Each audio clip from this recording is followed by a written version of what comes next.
வில்வ மரம் மற்றும் வேப்ப மரம். வில்வ மரம் என்பது சிவபெருமானும் பார்வதி தேவியும் வாழும் இடமாகும். வில்வ மரம் இருக்கும் வீட்டில் அகால மரணம் ஏற்படாது. அந்த வீட்டில் உள்ள பெண்கள் விதவையாக மாட்டார்கள். சூரிய கடவுளின் உருவமான வேப்ப மரத்தை நடுவதால் குடும்ப உறுப்பினர்களுக்கு நீண்ட ஆயுளும் ஆரோக்கியமும் கிடைக்கும். வேப்ப மரத்தின் காற்று பல நோய்களை குணப்படுத்துவதோடு லக்ஷ்மி தேவிக்கு மிகவும் பிடித்தமான மரம் என்பதால் வீட்டின் செல்வத்தையும் அதிகரிக்கிறது. வாழை மரம் மற்றும் மந்தாரை மரம். வியாழன் மற்றும் விஷ்ணுவின் சின்னமான வாழை மரம் இருக்கும் வீட்டில் பணத்திற்கோ உணவிற்கோ ஒருபோதும் பற்றாக்குறை இருக்காது. அங்குள்ள குழந்தைகள் கல்வியில் சிறந்து விளங்குவார்கள். வீட்டு வளாகத்தில் மந்தாரை மரத்தை நட்டால் குடும்ப உறுப்பினர்களுக்கிடையே அன்பும் மகிழ்ச்சியும் பெருகும். மனச்சோர்வு நீங்கி மன அமைதி கிடைக்கும்.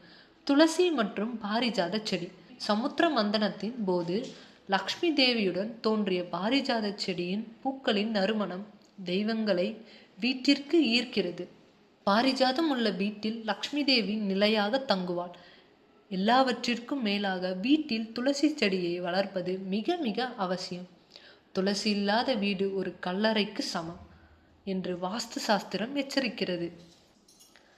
மகாத்மாவின் அறிவுரைப்படி கோபாலர் தனது வீட்டில் இருந்த பாலைவன செடிகளையும் பிலம் மரத்தையும் வேரோடு பிடுங்கி எறிந்தார். அதற்கு பதிலாக அதிர்ஷ்டம் தரும் நெல்லி, வில்வம், துளசி போன்ற மங்களகரமான மரங்களை நட்டார். அதன் பிறகு அவரது வறுமை முற்றிலுமாக நீங்கி மீண்டும் பெரும் செல்வந்தரானார். இந்த கதையின் மூலம் எந்த மரங்கள் மங்களகரமானவை, எவை அசுபமானவை என்பதை நாம் தெளிவாக புரிந்து கொள்ள முடிகிறது. நேயர்களே, நீங்களும் உங்கள் வீட்டு தோட்டத்தில் எந்த வகையான செடிகளை வளர்க்கிறீர்கள் என்பதை இன்று ஒருமுறை பரிசோதித்து பாருங்கள்.